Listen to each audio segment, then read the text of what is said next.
नमस्कार, जय हिंद, वंदे मातरम। आप देख रहे हैं चाणक्य न्यूज इंडिया और मैं हूं अशोक मिश्रा और चाणक्य न्यूज इंडिया की खास पेशकश चाणक्य स्पेशल में आपका बहुत बहुत स्वागत है।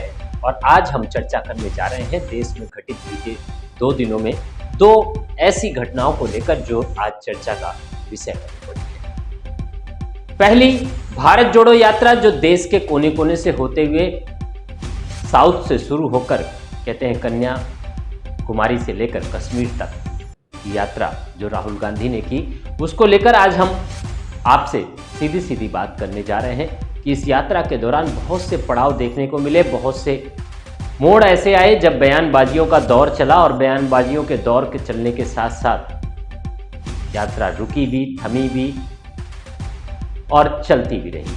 आज यात्रा का अंतिम पड़ाव था जम्मू कश्मीर में, जहां पर राहुल गांधी ने तिरंगा फहराकर और प्रियंका गांधी के साथ बर्फबारी का लुत्फ उठाकर इस यात्रा को समाप्त किया। विशेषज्ञ ये कहने लग गए थे कि राहुल गांधी धरती पुत्र हैं। उनके विरोधी ये कहने लग गए थे कि भारत जोड़ो यात्रा, आखिर भारत टूटा कहां है। राहुल गांधी के भी बहुत से बयान ऐसे आए जिनको लेकर देश में चर्चाएं जारी रही। चलिए मैं आपको दिखाता हूं कि किस तरह से आज भारत जोड़ो यात्रा का समापन हुआ और किस तरह से राहुल गांधी का एक नया अंदाज देखने को मिला।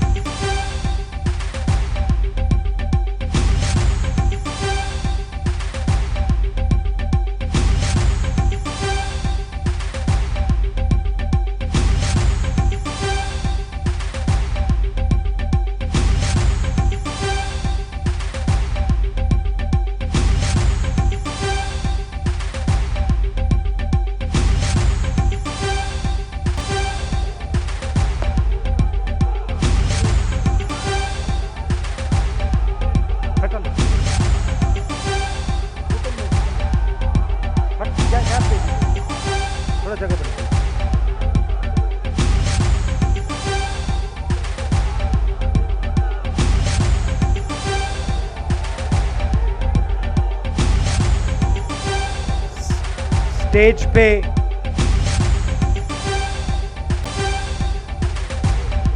वरिष्ठ नेता,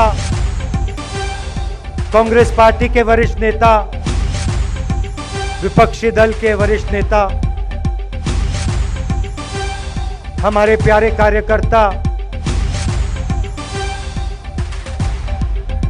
भाइयों और बहनों, प्रेस के हमारे मित्रों, आप सबका यहाँ बहुत बहुत स्वागत।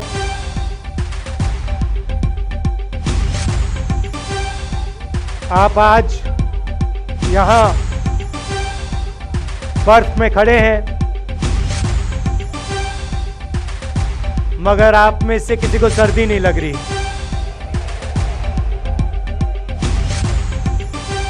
आप बारिश में खड़े हुए, कोई भीगा नहीं।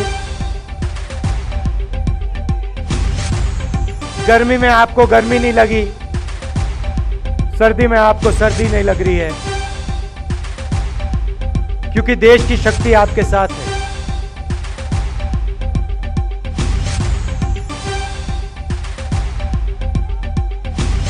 प्रियंका की बात मैं सुन रहा था।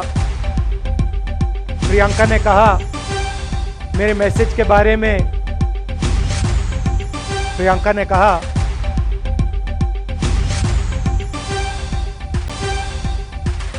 नॉर्मली होता नहीं है, मगर मेरे आंख में आंसू आए।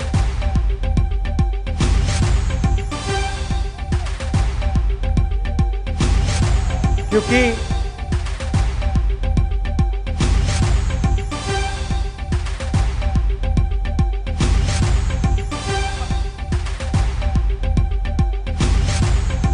मैं कन्याकुमारी से चला, शुरुआत की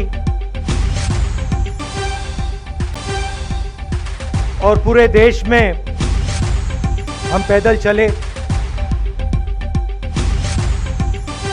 मैं सच बताऊं, आपको अजीब लगेगा, मगर मैं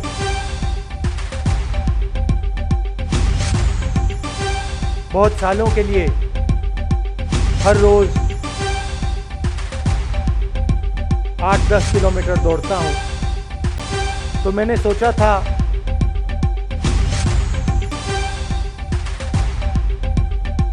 देश कन्याकुमारी से कश्मीर चलने में इतनी मुश्किल नहीं होगी। मेरे दिल में था कि आसान होगा, फिजिकली मेरे लिए ये मुश्किल काम, मैंने सोचा था मुश्किल काम नहीं होगा।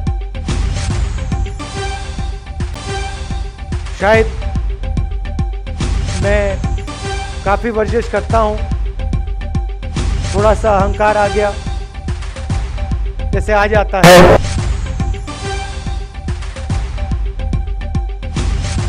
मगर फिर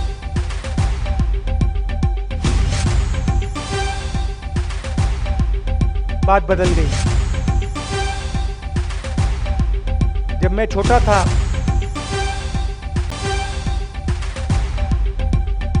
फुटबॉल खेलता था,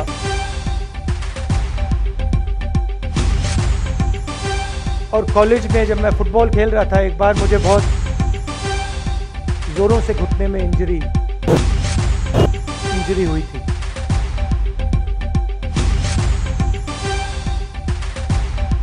मैं उसको भूल गया था।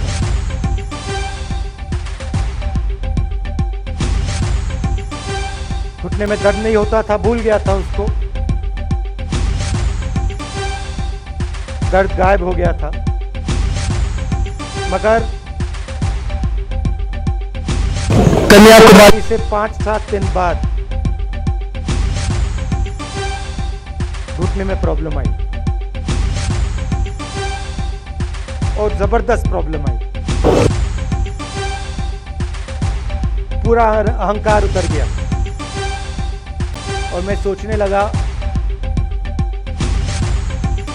क्या मैं ये जो 3500 किलोमीटर हैं, क्या मैं इनको चल पाऊंगा या नहीं। तो जो मैंने सोचा था आसान काम होगा, वो काफी मुश्किल हो गया। मगर फिर मैंने किसी ना किसी तरीके से ये काम पूरा कर दिया। बहुत कुछ सीखने को मिला, बहुत कुछ सीखने को मिला। मैं आपको बोलूं तो दर्द सहना पड़ा काफी, मगर सह लिया। रास्ते में एक दिन मुझे दर्द हो रहा था, काफी दर्द हो रहा था, और मैं सोच रहा था अब 6-7 घंटे और चलने हैं। और उस दिन मुझे लग रहा था कि आज मुश्किल है, और एक छोटी सी बच्ची आई, दौड़ती हुई आई मेरे पास, और मुझे कहती है कि मैंने तुम्हारे लिए कुछ लिखा है, मगर तुम अभी मत पढ़ो, इसको बाद में पढ़ना।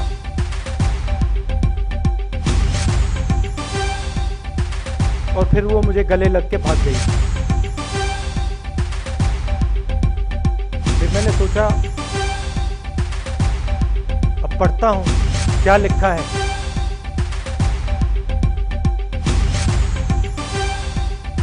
तो उसने लिखा था कि मुझे दिख रहा है कि आपके घुटने में दर्द, क्योंकि आप जब उस पैर पे वजन डालते हो तो आपके चेहरे पे दिखता है कि दर्द है।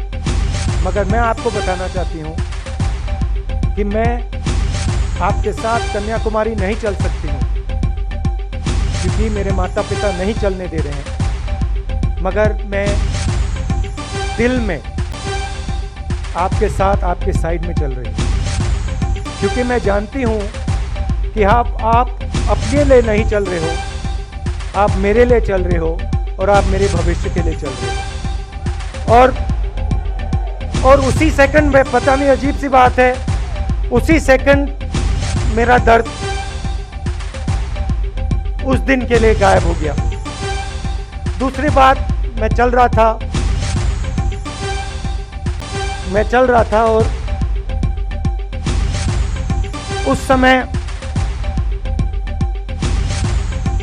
उसी समय वहां पे थोड़ी सर्दी बढ़ रही थी। सुबह का समय था और 4 बच्चे आए।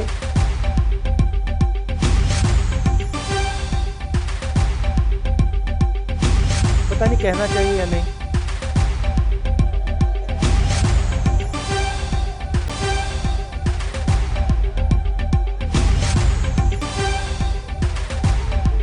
तो कह देता हूं, छोटे से बच्चे थे, भिखारी थे, भीख मांगते थे और मेरे पास आए। कपड़े नहीं थे, मैंने देखा। शायद मजदूरी भी करते थे तो थोड़ी मट्टी थी उन पे।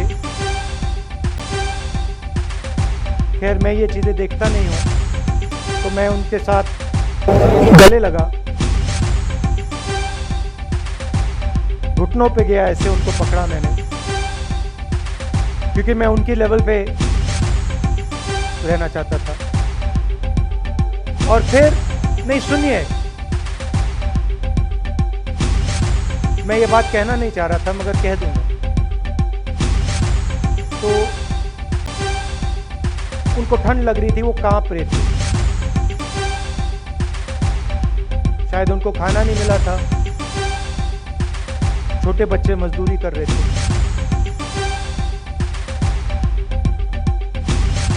तो मैंने सोचा कि अब अगर ये स्वेटर नहीं पहनते हैं, अगर ये जैकेट नहीं पहन रहे हैं, तो मुझे भी नहीं पहनना चाहिए। मगर मैं झिझका क्यों आपको बताना चाहता हूं। मैं झिझका क्यों आपको बताना चाहता हूं। जब मैंने ये खत्म किया, मैं चल रहा था, तो हमारे साथ एक व्यक्ति थे। उन्होंने मेरे कान में बोला, राहुल जी, ये बच्चे गंदे हैं, इनके पास आपको ऐसे जाना नहीं चाहिए। तो मैंने उनसे कहा,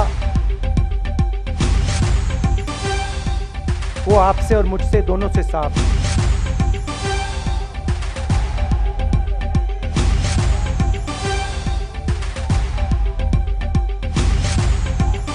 तो देश में कभी कभी ये विचारधारा दिखाई दे जाती है।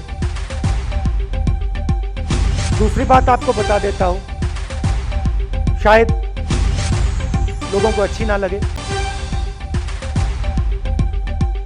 जब मैं चल रहा था, आपने देखा होगा कि बहुत सारी महिलाएं रो रही थी। आपने देखा? आपको मालूम है क्यों रो रही थी? नहीं, उसमें से बहुत सारी महिलाएं इमोशनल थी, मुझसे मिलकर रो रही थी। मगर उसमें बहुत सारी ऐसी भी महिलाएं थी जिन्होंने मुझे बोला कि उनके साथ बलात्कार हुआ है, उनको किसी ने मोलेस्ट किया है, उनके किसी रिश्तेदार ने उनको मोलेस्ट किया है। और जब मैं उनसे बोलता था, बहन मैं पुलिस को बताऊं, तो मुझे कहती थी, राहुल जी पुलिस को मत बताइए, हम चाहते हैं कि आपको ये बात मालूम हो, मगर पुलिस को मत बताइए, हमारा और भी नुकसान हो जाएगा। तो ये हमारी देश की सच्चाई है। ऐसी बहुत सारी और मैं कहानियां आपको बता सकता हूं।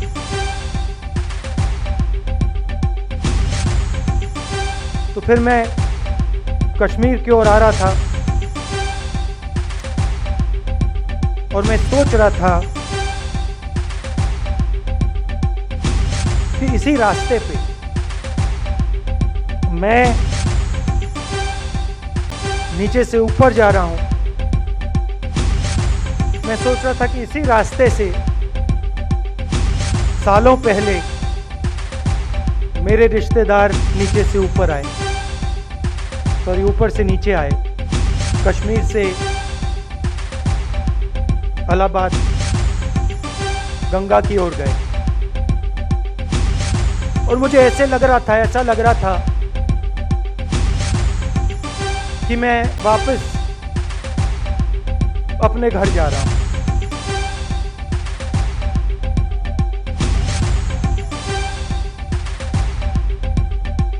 घर मेरे लिए जब से मैं छोटा था, मैं सरकारी घरों में रहा हूं, मेरा अपना घर नहीं है। तो मेरे लिए घर, जिसको जो स्ट्रक्चर होता है, उसको मैंने कभी घर नहीं माना। वो मेरे लिए, मैं कहीं भी रह लूं, वो एक इमारत होती है, वो घर नहीं होता है। घर मेरे लिए एक सोच है, एक जीने का तरीका है, एक सोचने का तरीका है।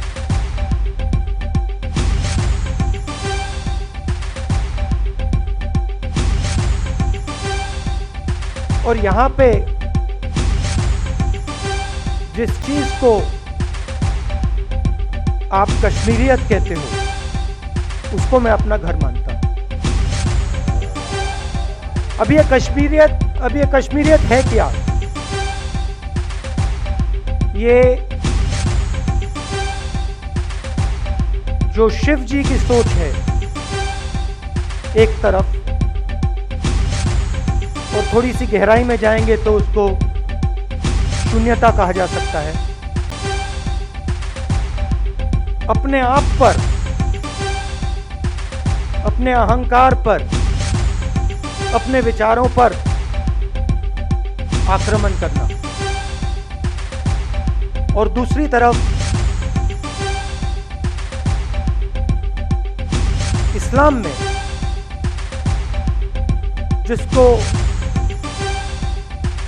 शून्यता यहां कहा जाता है, वहां फना कहा जाता है। सोच वही है। इस्लाम में फना का मतलब अपने ऊपर आक्रमण, अपनी सोच पर आक्रमण, जो हम अपना किला बना देते हैं कि मैं ये हूं, मेरे पास ये है, मेरे पास ये ज्ञान है, मेरे पास ये घर है। उसी किले पर आक्रमण करना, वही है शून्यता, वही है फना। और इस धरती पे ये दो जो विचारधाराएं हैं,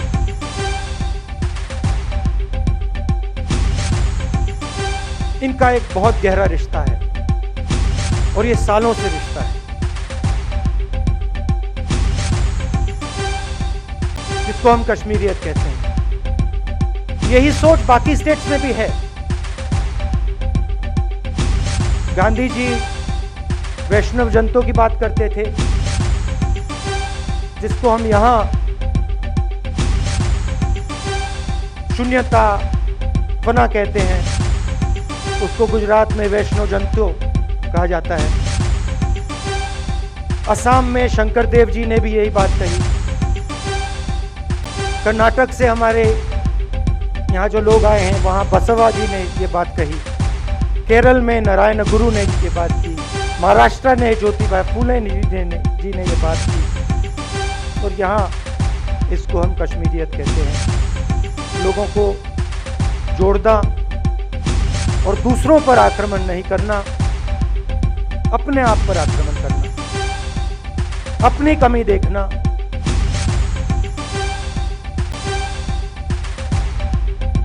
मैंने आपको कहा कि मेरा परिवार कश्मीर से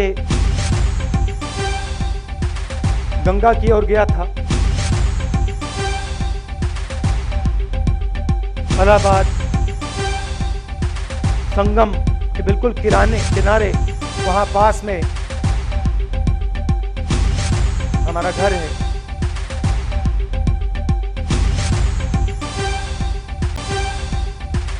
तो जब यहां से वो वहां गए उन्होंने कश्मीरियत की जो सोच थी उसको गंगा में डाला था, गंगा में ले गए उस सोच को और उत्तर प्रदेश में उस सोच को फैलाया, जिसको उत्तर प्रदेश में गंगा जमुना तहजीब कहा जाता है।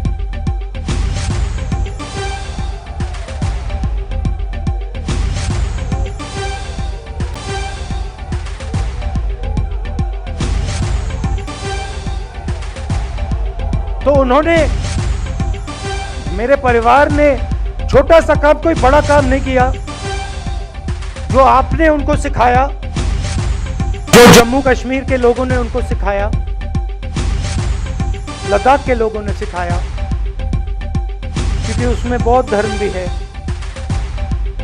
उनके पास भी वही सोच, शून्यता की सोच उधर भी है। वो उसको ले गए और उस विचारधारा को, सोच को गंगा में उन्होंने रखा। तो मैं ये सोच रहा था जब यहां आ रहा था, पैदल चल रहा था, और मुझे सिक्योरिटी वालों ने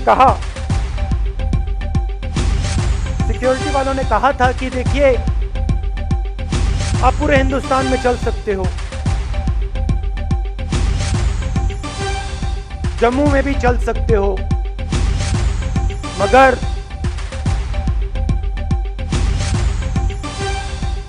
आखिरी जो 4 दिन हैं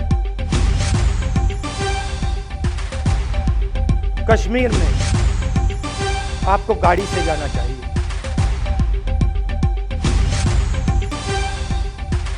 वेणुगोपाल जी ने मुझे कहा पहले, और जो ऑर्गेनाइज कर रहे थे उन्होंने कहा,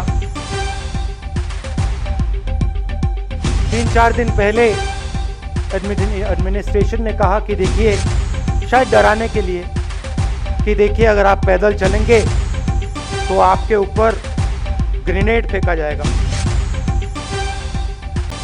तो मैंने सोचा, सुनिए, मैंने सोचा कि ऐसे करते हैं, मैं अपने घर वापस जा रहा हूं, 4 दिन पैदल चलूंगा,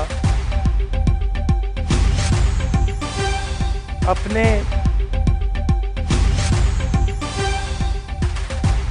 घर के जो लोग हैं उनके बीच में चलूंगा। और मैंने सोचा कि जो मुझसे नफरत करते हैं उनको क्यों ना मैं एक मौका दूं कि मेरी सफेद शर्ट का रंग बदल दें, लाल कर दें।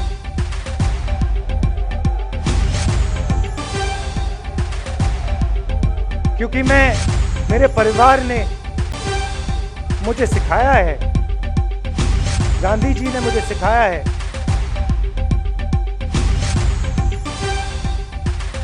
कि अगर जीना है तो डरे बिना जीना है, नहीं तो जीना नहीं। तो मैंने मौका दिया, मैंने कहा मैं 4 दिन चलूंगा, बदल दो टी शर्ट का रंग, लाल कर दो, देखी जाएगी। मगर जो मैंने सोचा था वही हुआ। जम्मू कश्मीर के लोगों ने मुझे हैंड ग्रेनेड नहीं दिया, अपने दिल खोल कर प्यार दिया, गले लगे।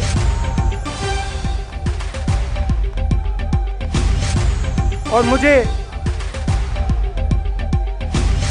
बहुत खुशी हुई कि उन सब ने मुझे अपना माना और प्यार से, बच्चों ने, बुजुर्गों ने आंसुओं से मेरा यहाँ स्वागत किया।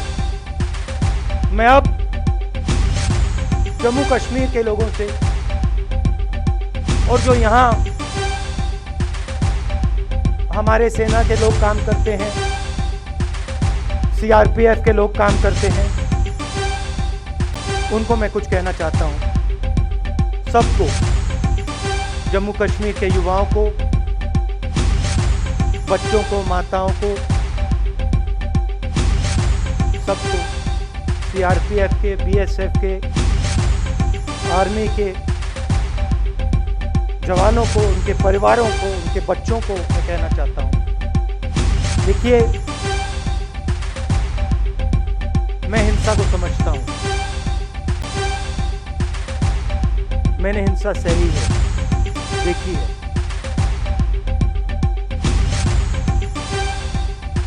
जो हिंसा नहीं सहता है, जिसने हिंसा नहीं देखी है, उसे ये बात समझ नहीं आएगी। जैसे मोदी जी हैं, अमित शाह जी हैं, आरएसएस के लोग हैं, उन्होंने हिंसा नहीं देखी।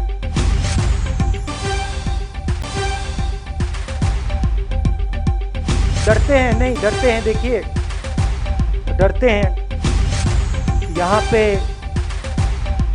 हम 4 दिन पैदल चले, मैं आपको गारंटी देके कह सकता हूँ कि बीजेपी का कोई नेता ऐसे नहीं चल सकता।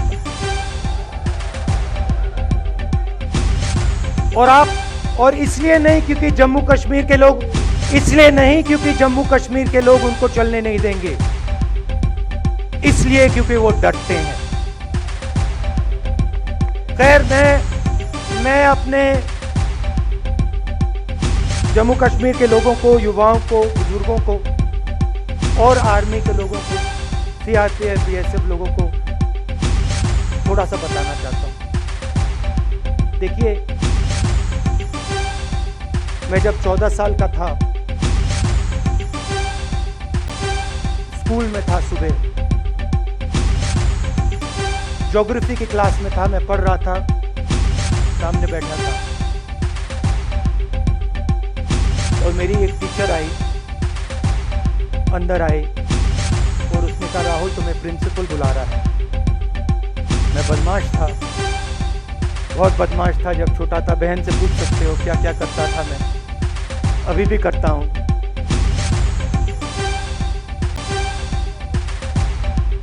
मैंने सोचा प्रिंसिपल बुला रहा है, मैंने कुछ गलती की होगी, अब मार पिटेगी। वहाँ पे ट्रेनिंग होती थी, मैंने सोचा था ट्रेनिंग होगी मेरी। मगर जब मैं चल रहा था, जिस टीचर ने मुझे बुलाया, उसको देखकर मुझे कुछ अजीब सा लगा। और जब मैं प्रिंसिपल के ऑफिस पहुंचा तो प्रिंसिपल ने कहा, राहुल तुम्हारे घर से फोन कॉल है।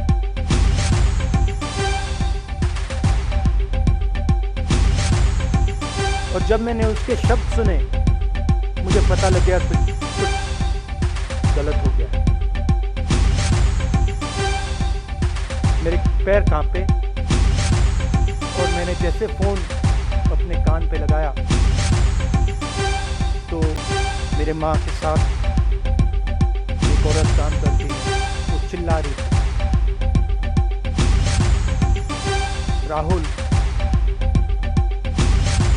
दादी को गोली मार दी, दादी को गोली मार दी, दादी को गोली मार दी।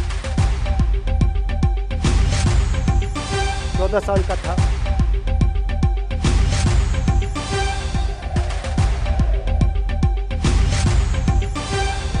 देखिए, ये जो मैं कह रहा हूँ, ये जो मैं अभी कह रहा हूँ, ये बात प्रधानमंत्री को नहीं समझ आएगी, ये बात अमित शाह जी को नहीं समझ आएगी, ये बात डोवल जी को भी नहीं समझ आएगी, मगर ये बात कश्मीर के लोगों को समझ आएगी, ये बात सीआरपीएफ के लोगों को समझ आएगी, ये बात आर्मी के लोगों को समझ आएगी, उनके परिवारों को समझ आएगी। तो उन्होंने मुझे कहा, नाम ओंगमू है उसका, उसने कहा दादी को गोली लग गई, दादी को गोली लग गई। और फिर मुझे गाड़ी में वापस ले गए, प्रियंका को मैंने स्कूल से उठाया, मैं वापस गए।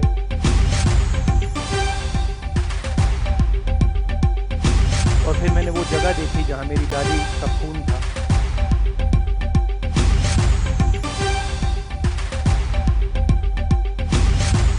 पापा आए, माँ आई। माँ बिल्कुल हिल गई थी, बोल नहीं पा रही थी।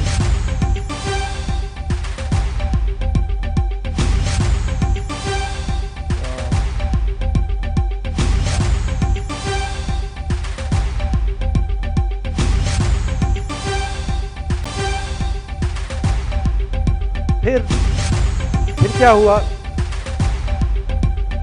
तो जब जो हम लोग हैं जिन्होंने हिंसा देखी है,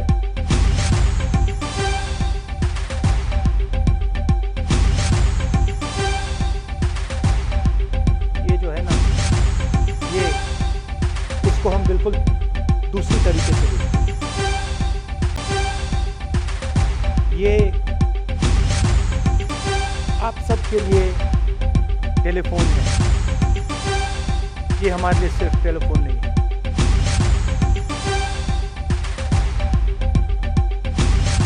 इसके बाद 6-7 साल बाद मैं अमेरिका में था और फिर से टेलीफोन आया।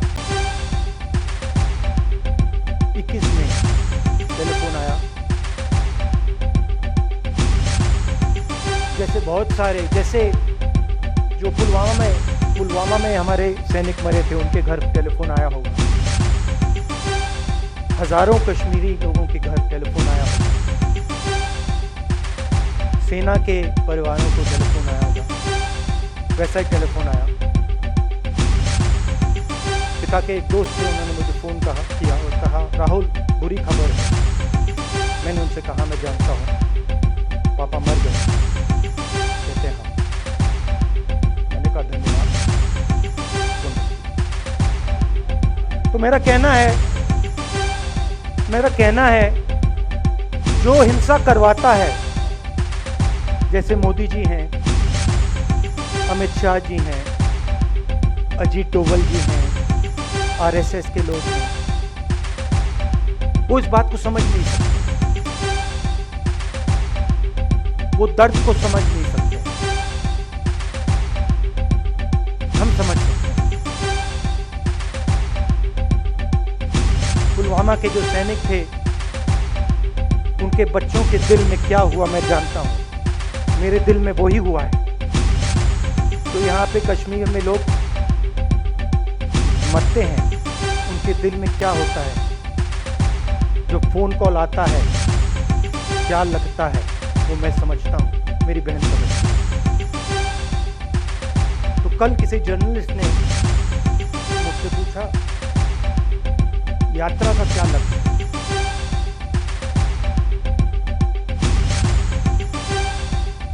कहा कि यात्रा क्या अचीव करना चाहते हैं, जम्मू कश्मीर में क्या अचीव करना चाहते हैं। उस समय दिमाग में आया, मगर मैंने कहा नहीं बोलता हूँ, कल भाषण में बोलूँगा। यात्रा का लक्ष्य है कि ये जो फ़ोन कॉल हैं, चाहे ये आर्मी के हों, चाहे CRPF के हों, चाहे ये कश्मीर के लोगों के हो, ये फ़ोन कॉल बंद हो।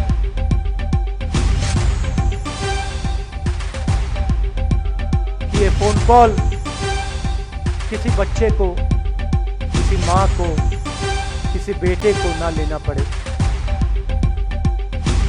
मेरा लक्ष्य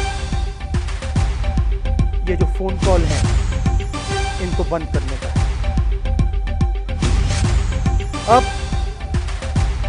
अब देखिए, बीजेपी RSS के लोग आक्रमण किस चीज पे कर रहे हैं। मुझे गाली देते हैं, मैं उनका धन्यवाद करता हूं, क्योंकि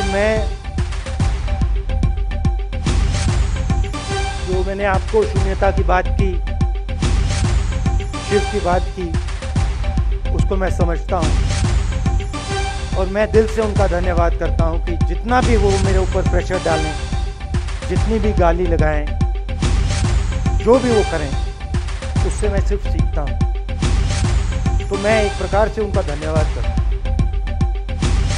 मगर जो मैंने आपको बात बोली पहले, चाहे वो कश्मीरियत है, चाहे वो वैष्णो जंतो है, चाहे वो शंकर देव जी हैं, बसवा हैं, नारायण गुरु हैं, तिरुवल्लुवर हैं, जो तमिलनाडु के बड़े पोएट हैं, फूले जी हैं, और जो कश्मीरियत है, ये इस विचारधारा पे आक्रमण कर रहे हैं।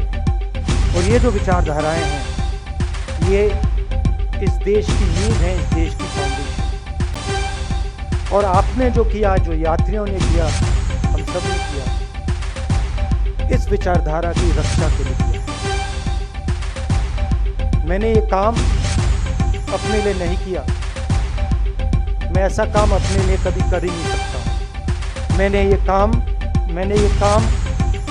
हमारे कांग्रेसी मित्रों को ये अच्छा ना लगे, मगर मैंने ये काम कांग्रेस पार्टी के लिए भी नहीं किया। मैंने ये काम, और हम सब ने ये काम हिंदुस्तान की जनता के लिए किया है। और हमारी कोशिश है कि जो विचारधारा इस देश की नींव को तोड़ने की कोशिश कर रही है, जो विचारधारा इस देश की नींव को तोड़ने की कोशिश कर रही है, उसके खिलाफ हम खड़े हों, मिलकर खड़े हों, नफरत से नहीं, क्योंकि वो हमारा तरीका नहीं है, मोहब्बत से खड़े हों। मैं जानता हूं कि अगर हम मोहब्बत से खड़े होंगे, प्यार से बात रखेंगे, तो हमें सफलता मिलेगी। और उनकी जो विचारधारा है, उसको हम सिर्फ हराएंगे नहीं, मगर उस विचारधारा को हम उनके दिलों से निकाल देंगे। तो आपने, देश की जनता ने हमारा समर्थन किया। हमारी कोशिश है कि हमें, बीजेपी ने एक जीने का तरीका, राजनीतिक तरीका दिखाया है। हमारी कोशिश है कि हम एक और तरीका, जो हिंदुस्तान का तरीका है, मोहब्बत का तरीका है, वो हम देश को दिखाएं, हम देश को याद दिलाएं कि हिंदुस्तान मोहब्बत का देश है, इज्जत का देश है, भाईचारे का देश।